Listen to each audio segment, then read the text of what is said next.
제 지인 중에 연봉 1억이 넘는 맞벌이 부부와 그냥 금수저 부부가 있어요. 그런데 억대 연봉 부부가 마이너스 통장으로 힘들게 살아가고 있는 거예요. 저축은 생각도 못 하고요. 숨만 쉬어도 나가는 학원비며 대출금, 그런 고정비가 월 400만 원이 넘더라고요. 그냥 단순히 돈 잘 버니까 그냥 잘 살면 되지 라고 할 수 있는 문제가 아닌 거잖아요. 돈을 많이 벌어도 언제든지 가난해질 수 있는 생존의 위협이 생긴 거예요.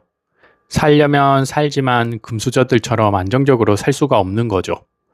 그리고 가끔 너무나 힘든 상황을 견뎌야 되는 순간도 한 번씩 온다는 거예요. 그런데 금수저 부부는 출발부터가 다르더라고요. 어떻게 돈을 더 벌지? 대출은 어떻게 갚아야 하지? 이런 고민을 할 필요가 없는 거예요. 그러니 이 친구한테는 세상이 너무 쉬운 OX 퀴즈 같은 거죠. 얼마나 쉽겠어요? 너무 부럽더라고요. 이 영상을 보시면 억대 연봉 부부가 왜 금수저와의 격차 앞에서 무너질 수밖에 없는지, 왜 벌어도 남는 게 없는지, 억대 연봉 부부의 진짜 현실을 아실 수 있습니다. 연봉 1억 넘게 버는데 통장은 왜 늘 0원일까요? 진짜 돈을 못 버는 게 아니더라고요. 고소득 빈곤층이라는 덫에 걸린 거예요. 월급날에 통장에 1,000만 원 찍히면 기분 좋잖아요. 괜히 가슴도 웅장해지고요. 고생한 거 보상받는 느낌도 들고요. 근데 솔직히 이 기쁨 딱 3일 정도 가지 않나요? 제일 먼저 애들 학원비가 빠져나가죠. 영어 유치원의 교습소 비용까지 모두 다 더하면 너무 머리가 아파요. 여기다 영끌에서 산 집 대출금도 나가고요. 숨만 쉬어도 나가는 카드값까지 빠지면 끝이에요. 1년 동안 내 손을 거쳐간 돈이 1억이 넘는데요. 막상 연말에 보면 내 돈은 1원도 없어요. 통장은 그냥 돈이 잠시 쉬어가는 정류장인 거죠. 부자 아빠, 가난한 아빠의 저자가 딱 이 말을 했더라고요. 고소득 직장인은 부자가 아닙니다. 그저 화려한 노예일 뿐이라고요.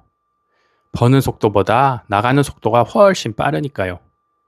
반면에 금수저 친구들 보셨죠?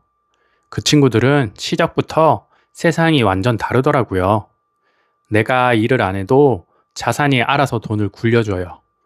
근데 억대 연봉 맞벌이 부부는 매일 외주를 타야 해요. 하루라도 잃으면 당장 마이너스 통장이 뚫려요. 아무리 벌어도 늘 불안한 진짜 이유죠. 벌이가 늘면 나가는 돈도 늘어나더라고요. 내 의지가 부족해서가 아니에요. 유명한 파킨슨의 법칙 때문이에요. 연봉 3천만 원일 때 다들 기억나시죠? 그때는 그 돈에 맞춰서 정말 잘 살았잖아요. 근데 연봉 1억이 되면 뇌부터 바뀌어요. 보상 심리가 무섭게 터져 나오는 거죠. 내가 이렇게 고생하는데 이 정도는 써야지.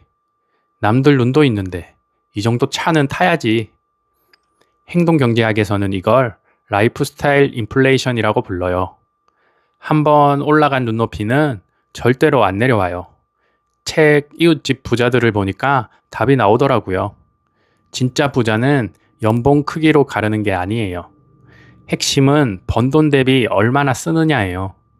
돈은 잘 버는데 모아둔 자산이 없는 사람들. 책에서는 이들을 하위 자산 축적자라고 불러요. 딱 지금 우리 맞벌이 부부들 이야기죠. 연봉 오르면 차부터 바꾸잖아요. 애들 학원 늘리고 큰 집으로 이사 가고요. 매달 내야 하는 고정비 체급만 커져요. 돈이 통장을 스쳐가는 속도가 빚의 속도가 돼요. 그러니 통장에 자산이 쌓일 겨를이 없는 거예요. 우리가 사치를 많이 부려서 그런 게 아니더라고요. 하버드대 교수의 책 두 소득의 덫을 봤는데요. 맞벌이 부부가 늘면서 가구 소득은 훨씬 늘었잖아요. 근데 파산하는 비율은 맞벌이 부부가 훨씬 높았대요. 소득이 2배인데 왜 더 위험할까요? 맞벌이를 유지하느라 드는 숨은 고정비 때문이에요. 아이 맡기는 육아비랑 학원비가 필수로 나가죠.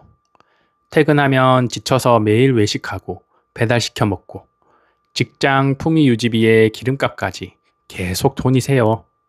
근데 제일 무서운 건 따로 있더라고요. 부부 소득을 합친 기준으로 받아버린 대출이에요. 둘이 버니까 괜찮겠지 하고 크게 받아버린 거죠.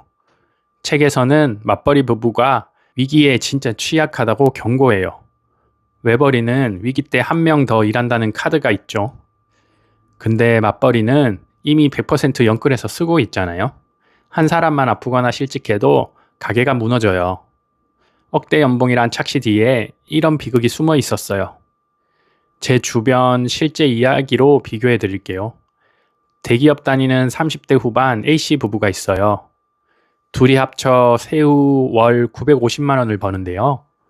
남들은 억대 연봉 부부라고 다 부러워하죠.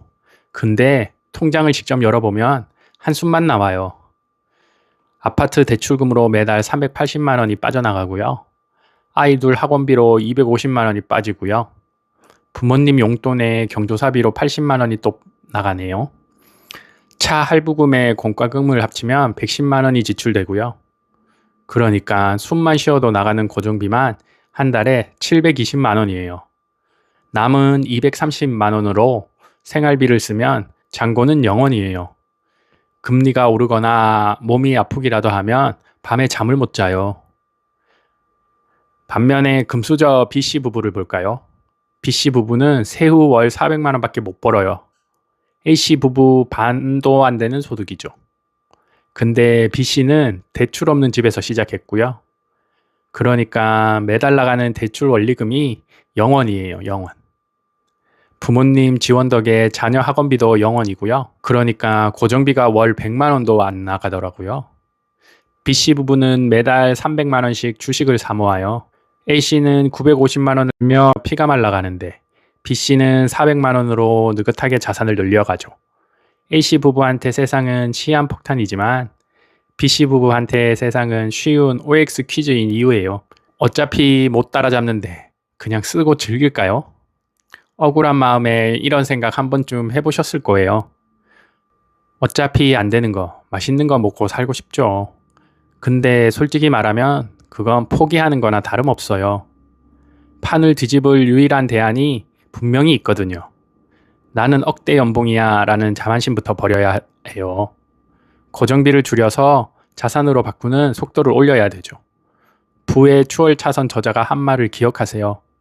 매달 얼마 버는지는 하나도 안 중요하다. 그 돈으로 자산을 얼마나 사모으느냐가 핵심이다. 우리 맞벌이 부부는 고정비 줄이는데 목숨을 걸어야 돼요. 첫째, 외제차랑 품위 유지비부터 잘라내세요. 둘째, 한 사람 월급은 없는 셈 치고 전액 투자하세요. 셋째, 내가 아닌 자산이 돈을 벌어오게 만드세요. 그래야 금수저의 진짜 자유를 얻을 수 있습니다. 높은 소득은 우리가 가진 가장 강력한 실탄이에요. 이 실탄을 흩뿌리지 말고 진짜 자산을 사세요. 그래야 빚더미 덫에서 벗어날 수 있습니다. 고정비를 줄이고 내 소득을 자산으로 바꿀 마음이 생기셨나요? 그렇다면 남들이랑 비교하는 지옥부터 벗어나야 해요. 인스타 인증샷이나 월 1,000만 원 소리에 흔들리지 마세요. 가짜 평균에서 벗어나 진짜 내 자산을 모아야 할 때예요. 남들의 화려함에 속지 않고 부자가 되는 길이 궁금하시다면 지금 화면에 나오는 다음 영상도 꼭 이어서 시청해 주세요. 오늘 영상이 도움이 되셨다면 구독과 좋아요 꼭 부탁드립니다. 감사합니다.